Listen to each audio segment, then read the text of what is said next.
नमो बुद्धाय। जय रविदास। जय भीम। जय भारत। जय संविधान। रविदास समता परिषद और अखिल भारतीय गुरु रविदास समता परिषद फेसबुक ग्रुप के माध्यम से फेसबुक संवाद कार्यक्रम के अंतर्गत फेसबुक समाज प्रबोधन शिविर आज का समाज प्रबोधन पुष्प क्रमांक 71 आज का प्रबोधन पुष्प क्रमांक 71 गुरुवार दिनांक 25 मार्च 2021 रात के 7:30 बज चुके हैं। तो आज का विषय है लाहौर कांग्रेस का ऐतिहासिक अधिवेशन 1929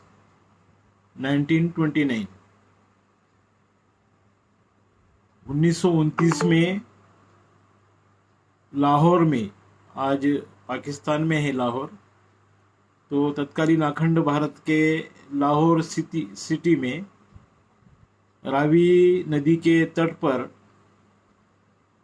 31 दिसंबर 1929 को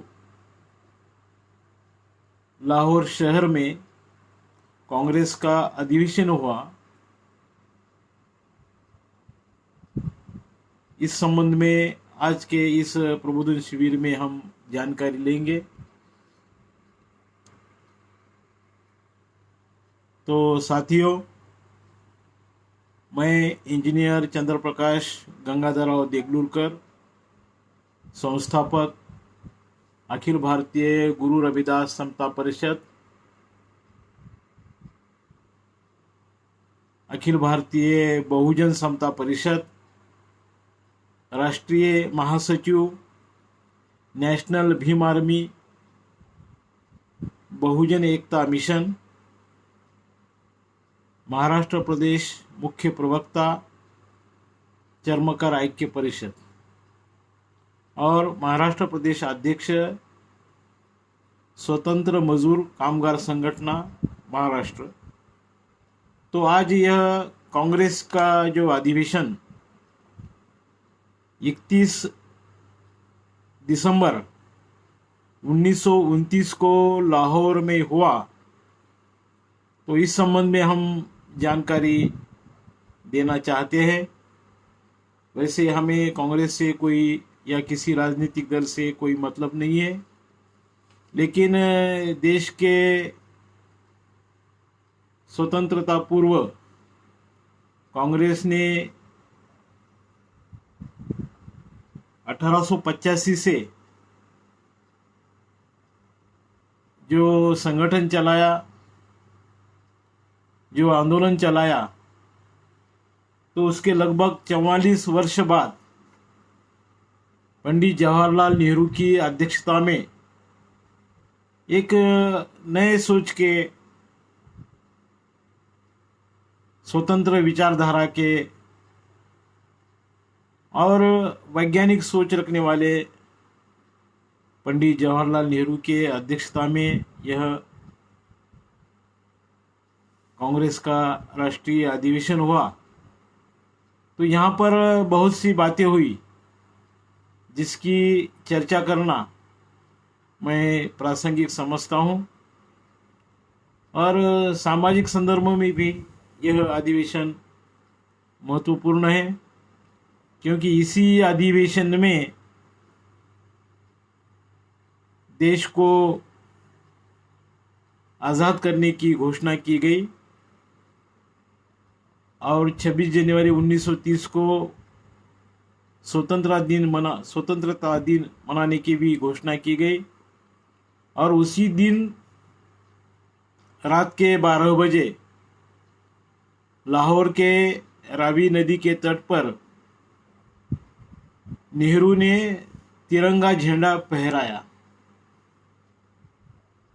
तो इस संदर्भ में यह अधिवेशन ऐतिहासिक है, क्योंकि पहली बार तिरंगे को लहराया गया और वंदे मातरम, इनकलाब जिंदाबाद इन नारों के साथ ये अधिवेशन संपन्न हुआ और एक सफेद घोड़े पे सफेद कपड़े पहनकर नेहरू की जुलूस निकाली गई और इस जुलूस के बाद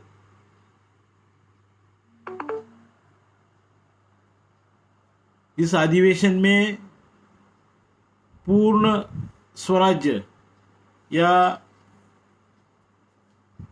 संपूर्ण स्वराज्य की मांग रखी गई, ऐसा प्रस्ताव रखा गया जिसे नेहरू के भाषण में मूर्त रूप दिया गया। यह भाषण आज हमारे पास पूरा 10 पेज का भाषण उपलब्ध है। इसके कुछ प्रमुख अंशों पर हम बात करेंगे। पूरा भाषण तो नहीं पढ़ सकते, समय ज़्यादा लग सकता है, लेकिन इस अधिवेशन की जो विशेषताएं थी उस संबंध में हम कुछ बातें अवश्य गिनाएंगे। यह अधिवेशन 1929 में हुआ है। तिलक युग का अस्त 1920 में हुआ और गांधी युग की शुरुआत 1920 में हुई और 4-5 वर्ष पूर्व ही गांधी ने कांग्रेस ज्वाइन की और फिर गांधी के नेतृत्व में कांग्रेस चलने लगी। तिलक के बाद गांधी ने कांग्रेस की बागडोर अपने हाथों में ले ली और उसके बाद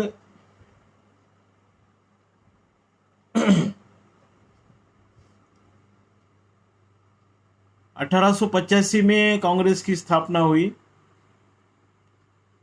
और उसके बाद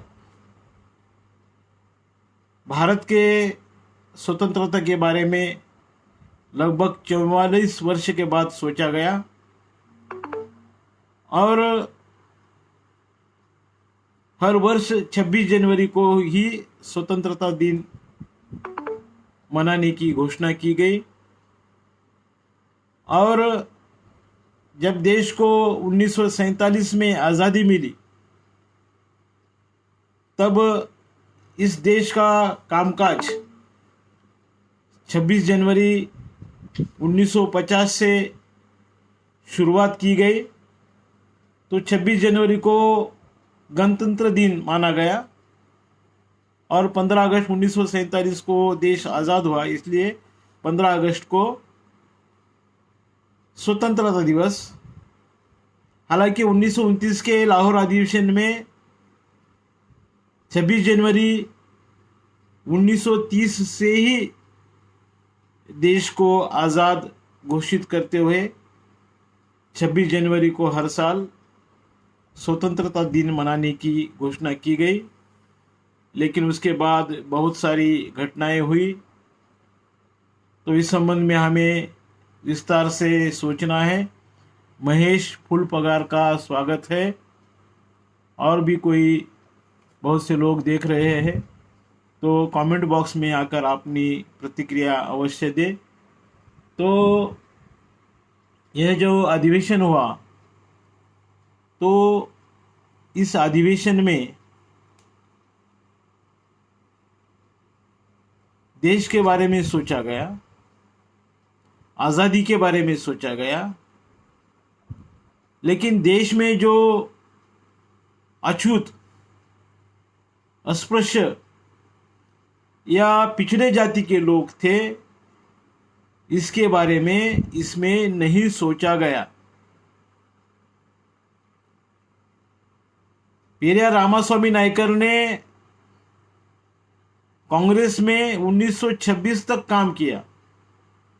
1921, 1922, 1923, 1924, 1925, 1926 6 साल तक लगातार काम किया।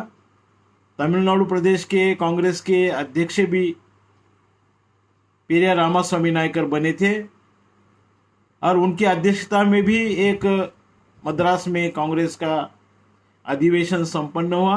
तो हर अधिवेशन में पेरियार रामास्वामी नायकर पिछड़े समाज के लिए आरक्षण की मांग करते थे, लेकिन उनकी इन मांग पर कांग्रेस ने विचार नहीं किया। गांधी ने इधर थोड़ा भी ध्यान नहीं दिया और 1929 में नेहरू की अध्यक्षता में लाहौर में जो अधिवेशन हुआ, उस अधिवेशन में भी आरक्षण के बारे में एक भी ठहराव नहीं किया गया। बाबा साहब आंबेडकर कहते थे कि हम इस देश में गुलामों के गुलाम हैं। एक तो हम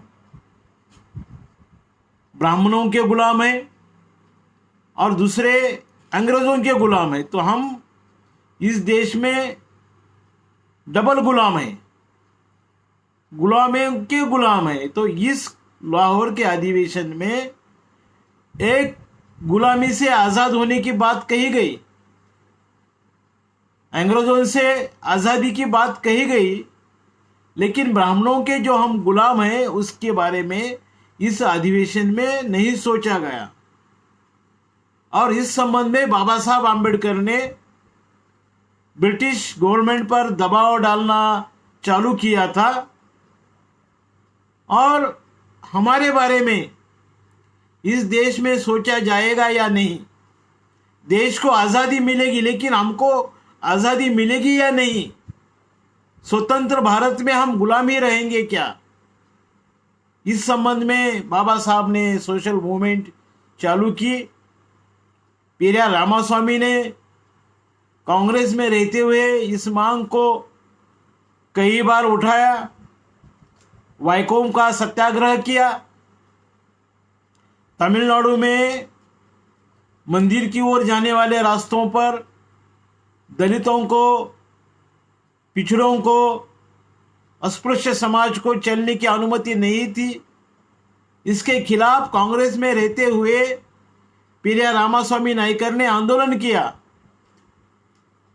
लेकिन इसका कांग्रेस पर कुछ ज्यादा असर नहीं हुआ। आंदोलन तो कांग्रेस से किया गया, लेकिन छुआछूत और भेदभाव को मिटाने के संबंध में कांग्रेस ने कुछ नहीं किया।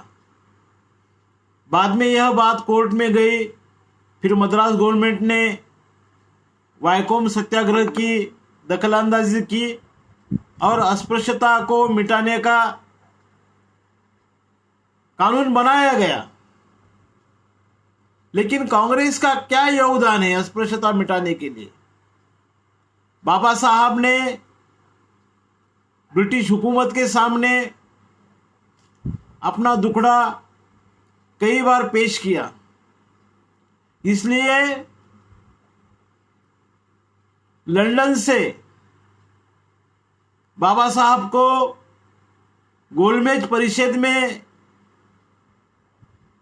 हिस्सा लेने के लिए आमंत्रण दिया गया। लेकिन लाहौर के इस अधिवेशन में जो नेहरू की अध्यक्षता में अधिवेशन संपन्न हुआ, तो इस अधिवेशन में गोलमेज परिषद का बहिष्कार करने का ठराव पारित किया गया। तो इस संबंध में हमें सोचना है कि लाहौर के अधिवेशन में देश को आजाद करने के लिए तो वंदे मातरम का नारा लगाया गया, इनकलाब जिंदाबाद का नारा लगाया गया, लेकिन ब्राह्मणवाद से मुक्ति के लिए दलितों के लिए कौन सा नारा लगाया गया? एक भी नारा नहीं लगाया गया। नेहरू जी ने अपने भाषण में भले ही आधुनिकता की बात की हो, भले ही देश में औद्योगिक क्रांति की बात की है, देश में संविधान की बात की है, संविधान में अनुशीलता हो, देश संविधान से चले, नेहरू ने राजेशाही का विरोध किया। इस देश में हजारों राजा महाराजा संस्थानिक थे, उनका विरोध इस लाहौर अधिवेशन में किया गया। लोकशाही व्यवस्था का समर्थन किया गया। संवैधानिक तौर पर देश का कामकाज चलेगा, इस संबंध में ठहराव लिए गए। लेकिन अछूतों के लिए, दलितों के लिए, पिछड़ों के लिए, जो इस देश के मूल निवासी हैं, उनके लिए इस अधिवेशन में कुछ भी नहीं हुआ। तो इस संबंध में हमें सोचना है। 1930, 1931 और 1932 लगातार 3 वर्ष तक लंदन में गोलमेज परिषद हुई। तो इन गोलमेज परिषदों में भाग नहीं लेने का ठहराव इस लाहौर के अधिवेशन में पारित किया गया। और पहला अधिवेशन जो 1930 में हुआ, तो उस अधिवेशन में कांग्रेस ने हिस्सा नहीं लिया। कांग्रेस की ओर से गांधी को गोलमेज परिषद में जाना था, लेकिन गांधी भी गोलमेज परिषद नहीं गए। बाबा साहब अंबेडकर, जिनकी परिस्थिति नहीं होते हुए भी वह बड़े मुश्किलों का सामना करते हुए माता रमाई के ऊपर घर की सारी जिम्मेदारियां सौंपकर, अपने बच्चे बीमार होते हुए और घर की आर्थिक स्थिति अच्छी नहीं होते हुए भी केवल सामाजिक सुधार के लिए, पिछड़ों को स्वाभिमान दिलाने के लिए, दलितों को उनके हक और अधिकार दिलाने के लिए बाबा साहब आम्बेडकर ने गोलमेज परिषद में हिस्सा लिया। लेकिन गांधी ने इधर मुंह फेर लिया। गांधी नहीं आए पहले गोलमेज परिषद में, लेकिन उनको मालूम हुआ कि बाबा साहब आम्बेडकर ने अपने हक और अधिकार की बात कही है। गोलमेज परिषद में ब्रिटिश हुकूमत को बाबा साहब ने अपने दुखड़े सुनाए, अपना दर्द सुनाया।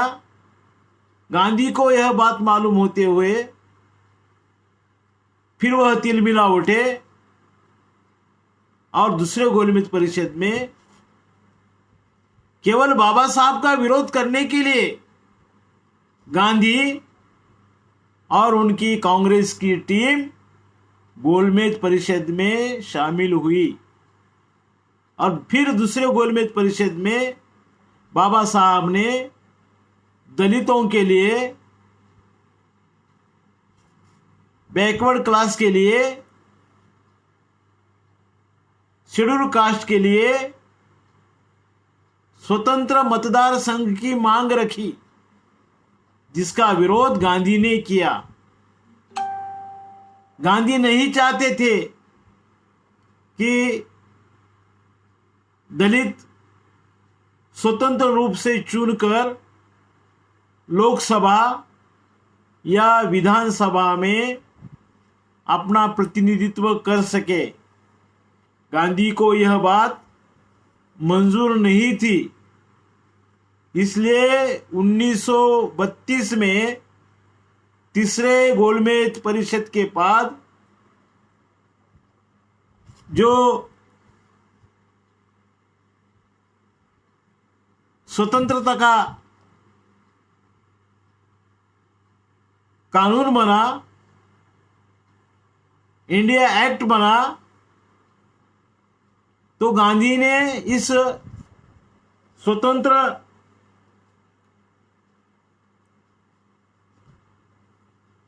चुनाव क्षेत्र के मांग को ठुकरा दिया और इसके खिलाफ पुणे के एरवेड़ा जेल में उन्होंने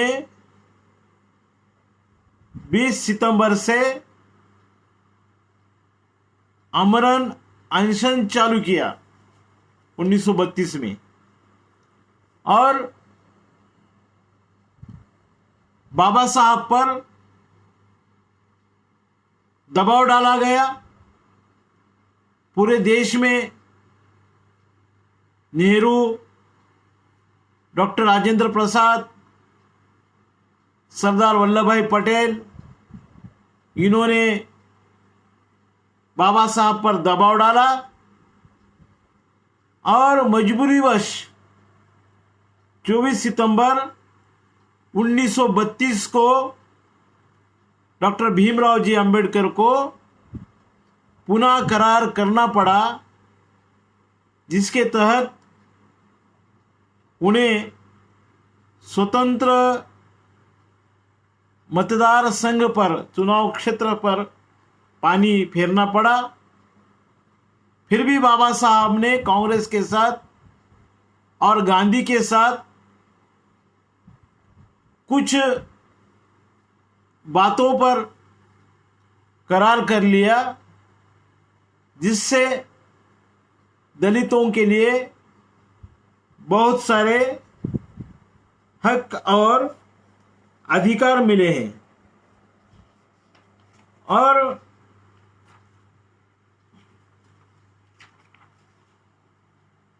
लाहौर अधिवेशन में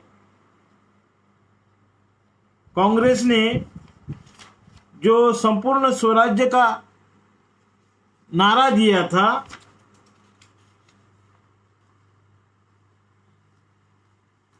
और असहयोग आंदोलन को चालू करने की घोषणा की थी, और इस आंदोलन की जिम्मेवारी नेहरू ने गांधी के ऊपर सौंप दी और ब्रिटिश हुकूमत को सहयोग न करने की और कानून को न मानने की, सविनय कायदे भंग की मूवमेंट गांधी के नेतृत्व में चलाई गई, जिसमें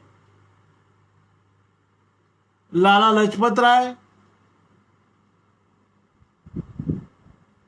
भगत सिंह, सुखदेव, राजगुरु, इन्होंने बढ़ चढ़कर हिस्सा लिया। जालियनवाला बाग हत्याकांड हो चुका था, फिर उसके बाद साइमन कमीशन आया। तो साइमन कमीशन के बारे में आज तक गलतफहमी लोगों के दिलों में है। हम स्कूल में इस संबंध में पढ़ते थे कि साइमन कमीशन भारत के विरोध में आया था, ऐसा हमें पढ़ाया गया। साइमन कमीशन भारत किस लिए आया था? सर साइमन के नेतृत्व में भारत में हर बड़े शहर में कमीशन गया, जिसे साइमन कमीशन कहते हैं। तो यह साइमन कमीशन भारत में रहने वाले दलितों की स्थिति के बारे में जानने के लिए आया था। गोलमेज सम्मेलन के बाद साइमन कमीशन भारत में दलितों का सर्वे करने के लिए आया था। क्या इनको ब्राह्मणवाद की तकलीफ होती है? सचमुच इनके ऊपर अन्य अत्याचार होता है?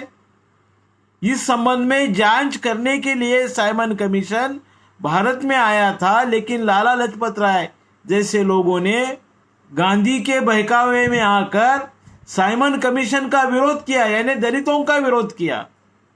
लेकिन हमें यह बातें हमारे कॉलेज में, हमारे यूनिवर्सिटी में, स्कूल में नहीं पढ़ाई गई। और इस संबंध में जब हम सोशल लेवल पर पढ़ते हैं तो हमें मालूम होता है कि साइमन कमीशन का विरोध केवल जातिवाद की भावना से किया गया है। देवीदास जी फुलमाड़ी औरंगाबाद से, इनका स्वागत है। तो साइमन कमीशन का विरोध करने के बाद लाला लाजपत राय पर लाठीचार्ज हुआ, उसमें वह गंभीर जख्मी हुए और उसी में उनकी मौत हो गई। तो कुछ लोगों को इसका गुस्सा आया कि ब्रिटिशों ने लाला लाजपत राय को मार दिया, इसको स्वतंत्रता आंदोलन का एक हिस्सा माना गया। तो इस तरह से इस देश में गलत आंदोलन हुए, चोरा चोरी का कांड हुआ। उत्तर प्रदेश में चोरा चोरी पुलिस स्टेशन पर चमारों ने हमला किया। तब गांधी ने असहयोग आंदोलन से मुंह फेर लिया और भगत सिंह ने भारत के ब्रिटिश संसद में बम डाला, या सैंडर्स का मर्डर किया। यह सब असहयोग आंदोलन के तहत हुआ, जिसका निर्णय लाहौर के 1929 के अधिवेशन में हुआ था।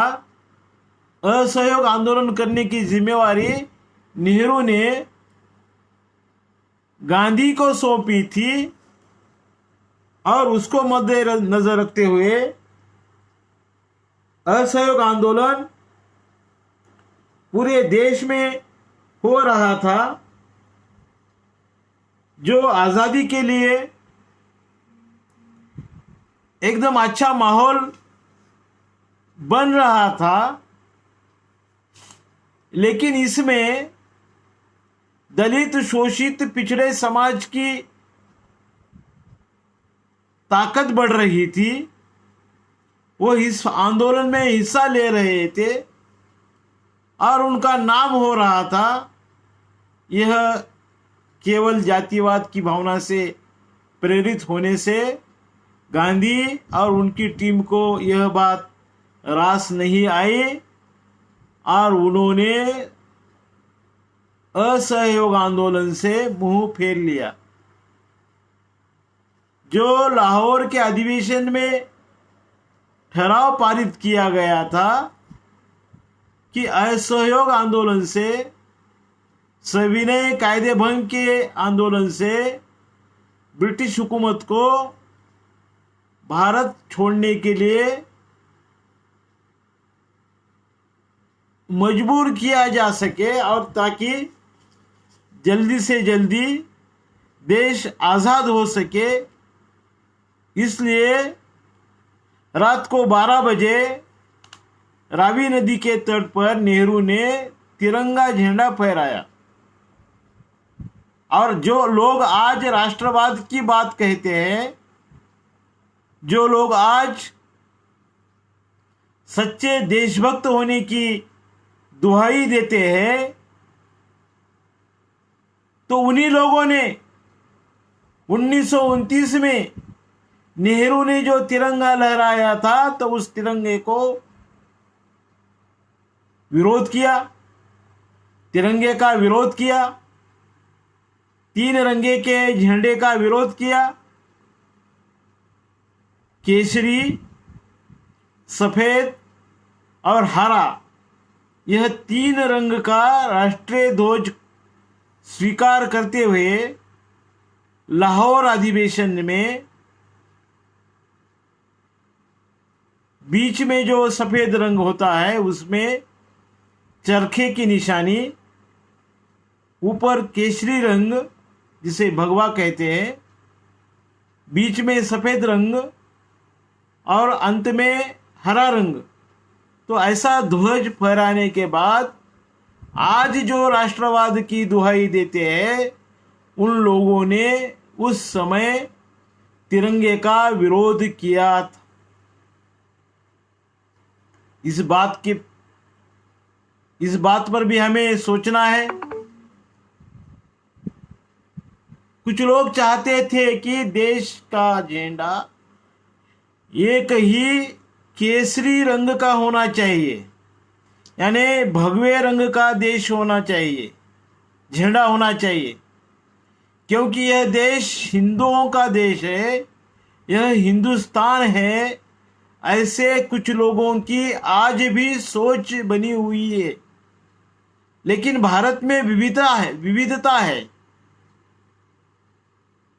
बहुत से जाति और धर्म के लोग भारत में रहते हैं। फिर भी कुछ लोग आज भी इस देश को भारत ना कहते हुए हिंदुस्तान कहते हैं और यह हिंदुओं का देश है, यह केवल हिंदुस्तान यानी हिंदुओं का देश है। ऐसे कुछ लोगों की आज भी सोच है और इसी सोच के तहत उन लोगों ने तिरंगे का उस समय विरोध किया था और उनके नागपुर के मुख्यालय तक कल परसों तक तिरंगा नहीं लहराया गया था।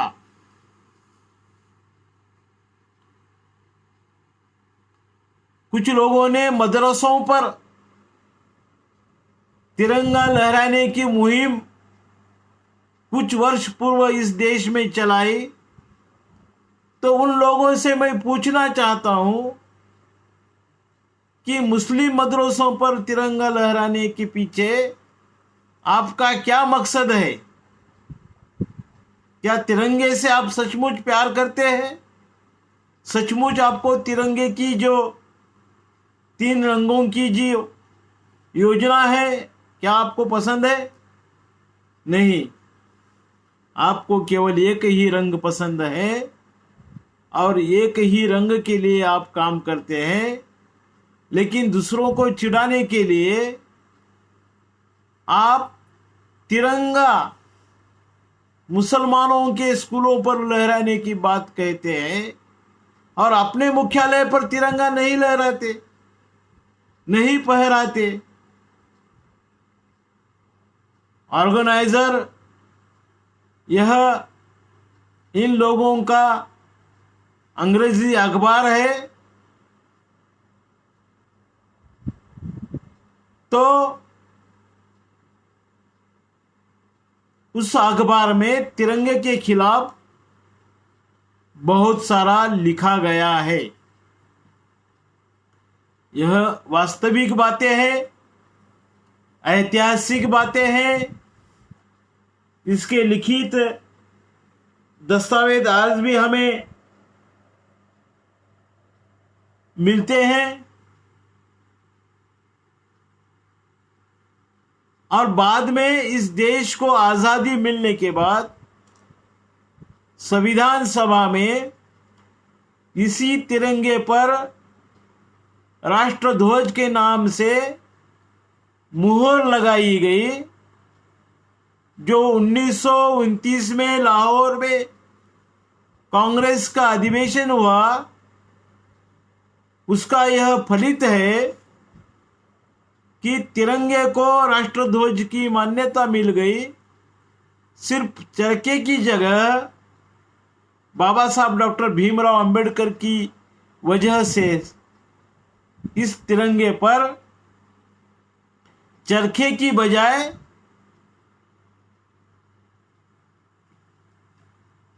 चक्र, सम्राट अशोक का निशान, जो बुद्ध की विचारधारा से सम्राट अशोक का राज चलता था, उसके बाद चंद्रगुप्त मौर्य का राज आया उसके बाद बृहद्रथ का राज आया, बड़ी का राज आया। बड़ी राज में 10 खंड प्रमुख थे, जिसे खंडोबा कहते हैं। खंडोबा यह भगवान नहीं तो बड़ी राजा के खंड प्रमुख है, जिसमें बिरोबा, मसोबा, ज्योतिबा, यह सारे खंड प्रमुख है। तो इस सम्राट अशोक के राज की जो निशानी, जो चक्र है जिसमें 24 आरे हैं, तो इसे भारत के राष्ट्रध्वज पर बाबा साहब डॉक्टर भीमराव अंबेडकर जी ने स्थान दिया। और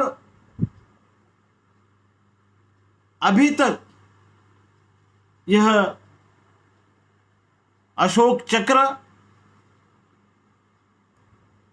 भारत के राष्ट्रध्वज पर विराजमान है।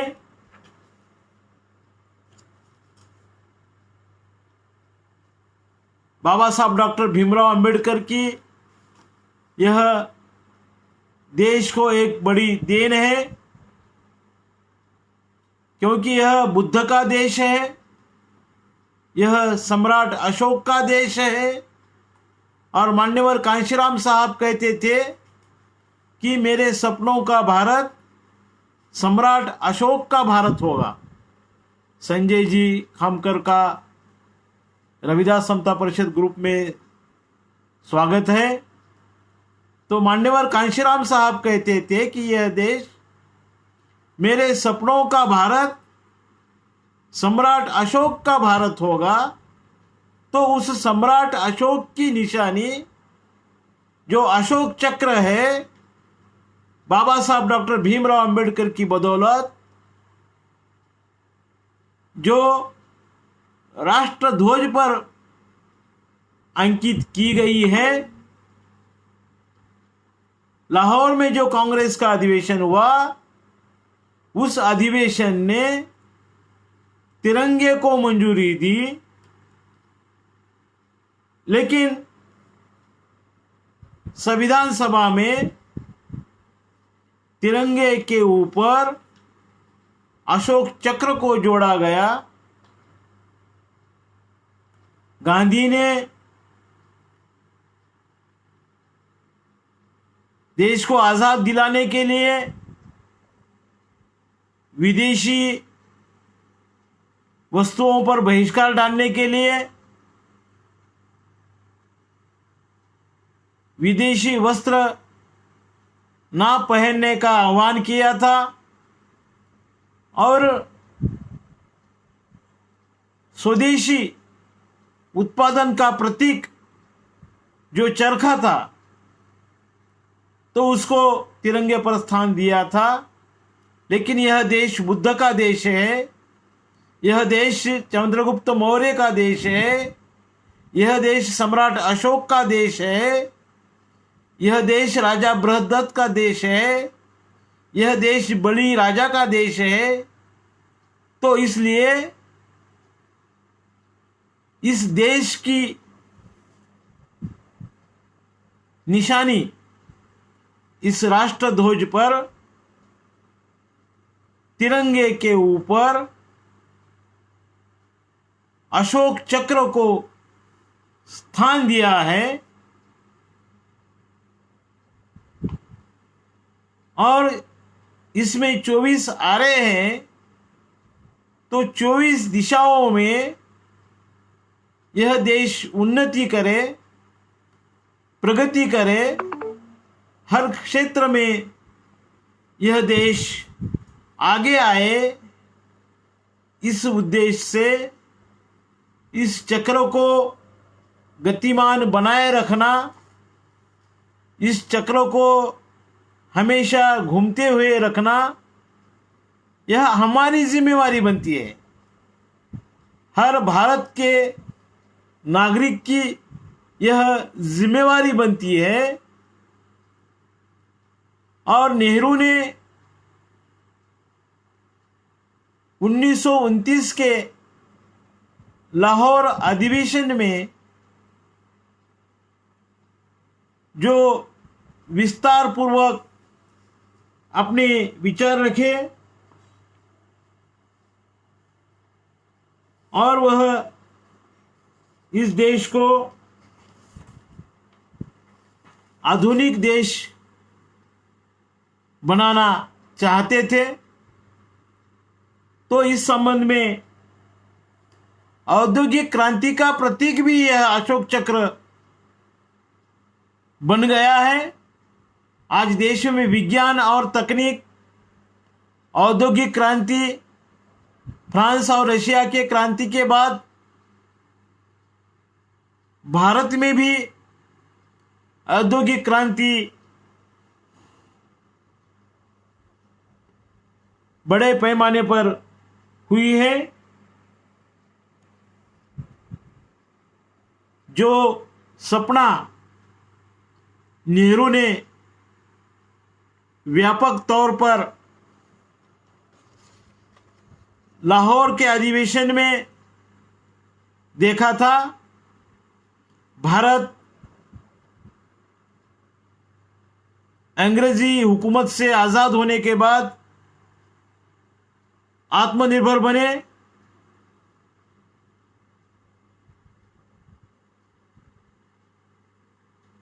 आत्मनिर्भर और स्वतंत्र भारत प्रगति को ओर बढ़ने के लिए बाबा साहब आम्बेडकर ने बड़ी मेहनत के बाद 2 साल 11 महीने 9 दिन के परिश्रम के बाद एक अच्छा संविधान इस देश को दिया है। जो सपना नेहरू ने 1929 के लाहौर अधिवेशन में अच्छे भारत का विकासशील, प्रगतिशील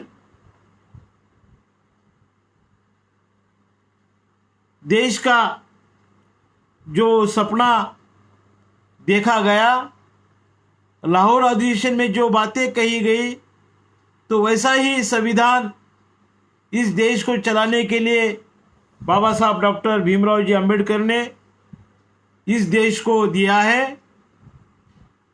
आरती जोगदंड इनका स्वागत है। रविदास समता परिषद ग्रुप पर आपका स्वागत है।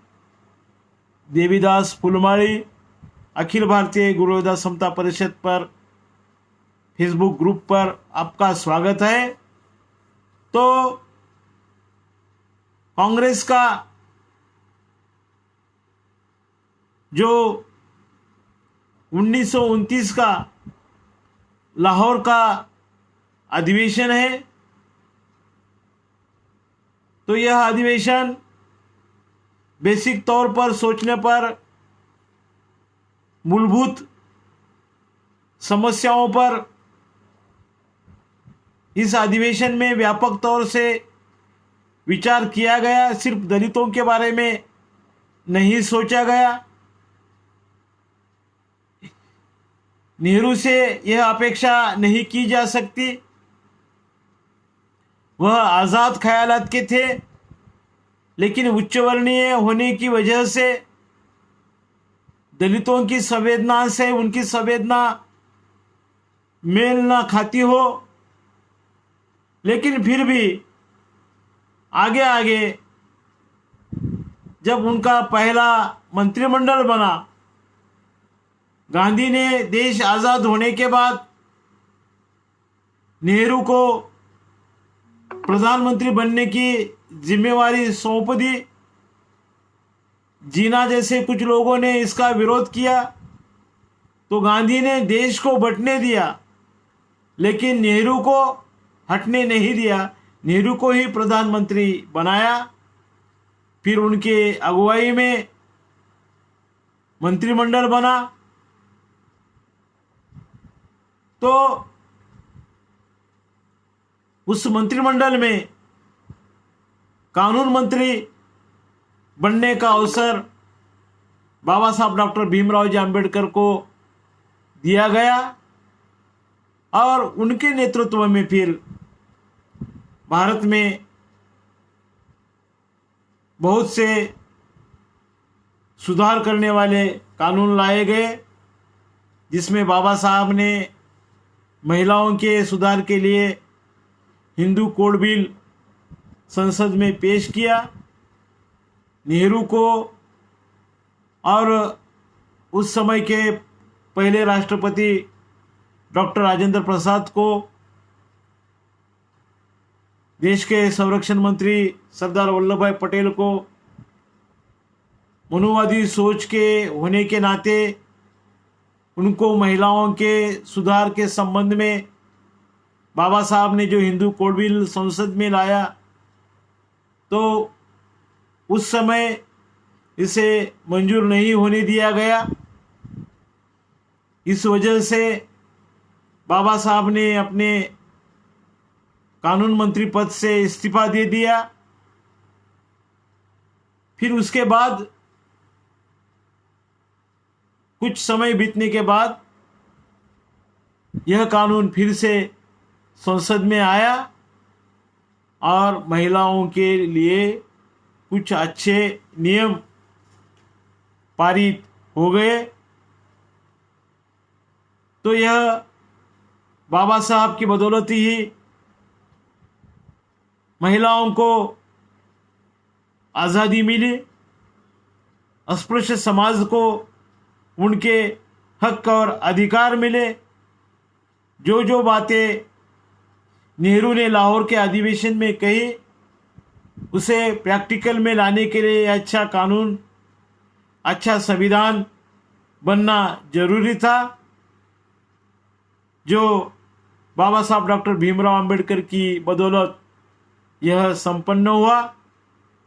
तो इस उपलक्ष्य में हमें नेहरू का वह भाषण पढ़ना बहुत जरूरी है। 10 पेज का वह भाषण है, लगभग 1 घंटे के ऊपर उन्होंने उस समय उस अधिवेशन के अध्यक्ष के रूप में अपने विचार रखे।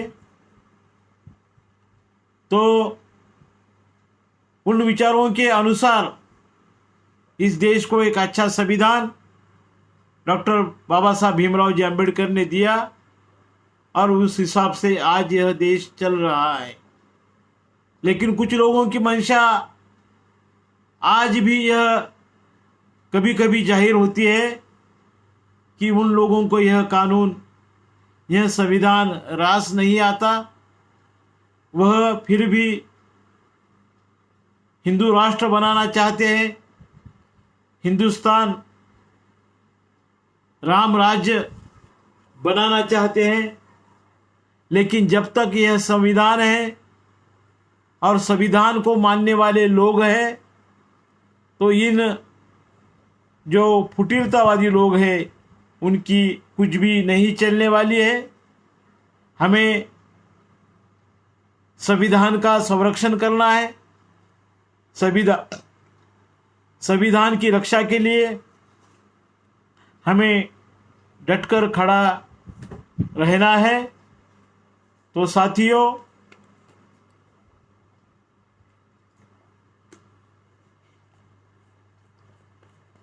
आज के इस प्रबोधन शिविर में इन बातों की ओर ध्यान देते हुए, जिनको लाहौर अधिवेशन के संबंध में विस्तार से जानना है वह जान सकते हैं। लेकिन जो बातें नेहरू ने उस समय कही थी, उन बातों के खिलाफ आज सामंतवादी, जातिवादी ताकतें लामबंद हो रही है। तो इसके संबंध में भी हमें सोचना है। विट्ठल खंदारे, इनका रविदास समता परिषद ग्रुप में स्वागत है। तो साथियों, यह 71वां जो प्रबोधन पुष्प है इसको आज यहाँ पर विराम देते हुए जो 72वां प्रबोधन पुष्प है आने वाले सोमवार को 29 मार्च 2021 को रात के 7:30 बजे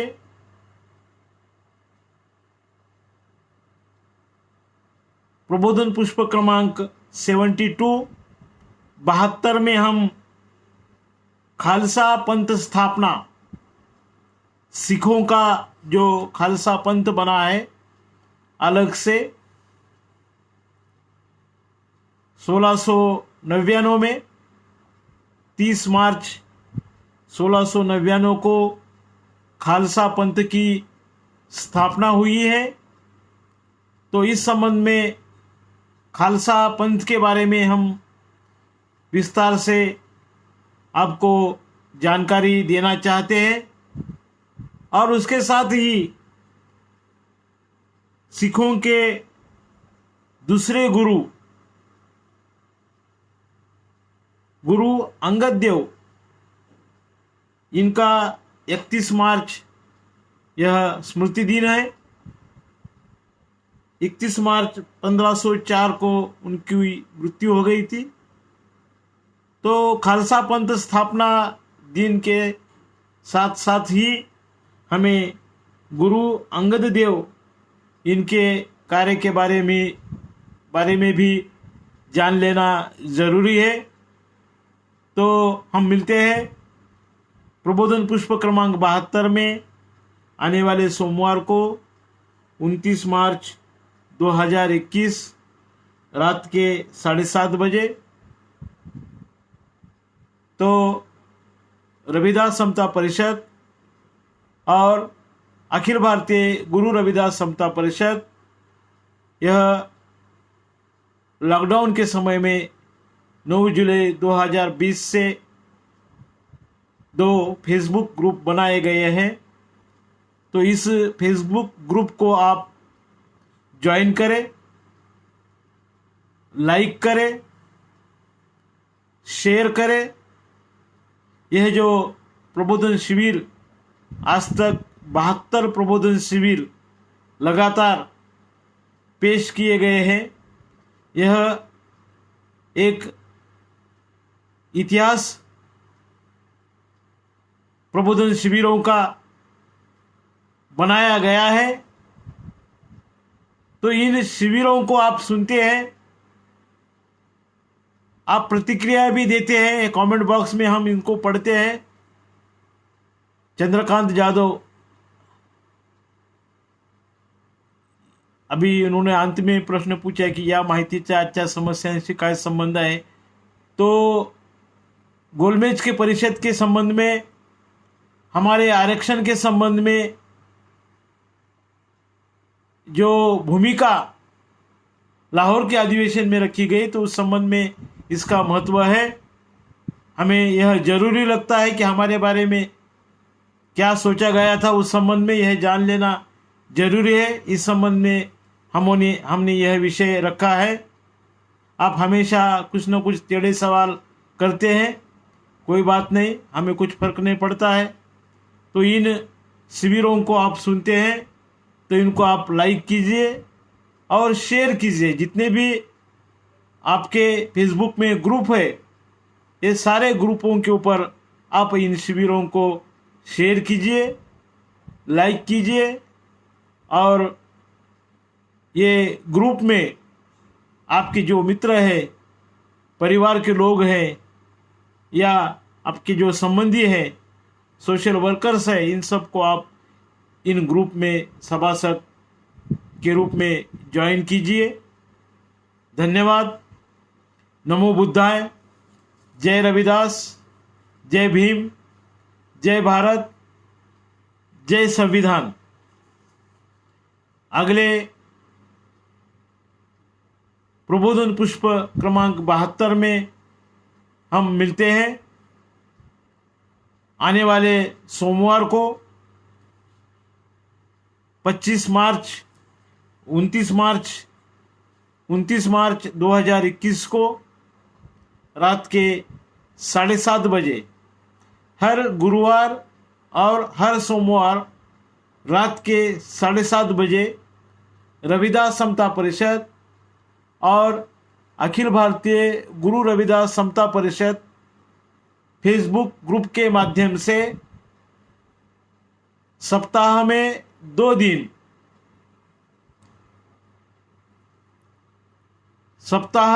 दिन, गुरुवार और सोमवार को रात के 7:30 बजे अवश्य सुनिए रविदास समता परिषद और अखिल भारतीय गुरु रविदास समता परिषद फेसबुक ग्रुप पर यह जो ऑनलाइन प्रबोधन शिविर हो रहे हैं, आप इसका अवश्य लाभ लें। इन शिविरों को आप शेयर करें, लाइक करें और कमेंट बॉक्स में अपनी कमेंट्स, अपनी प्रतिक्रिया अवश्य दें। धन्यवाद।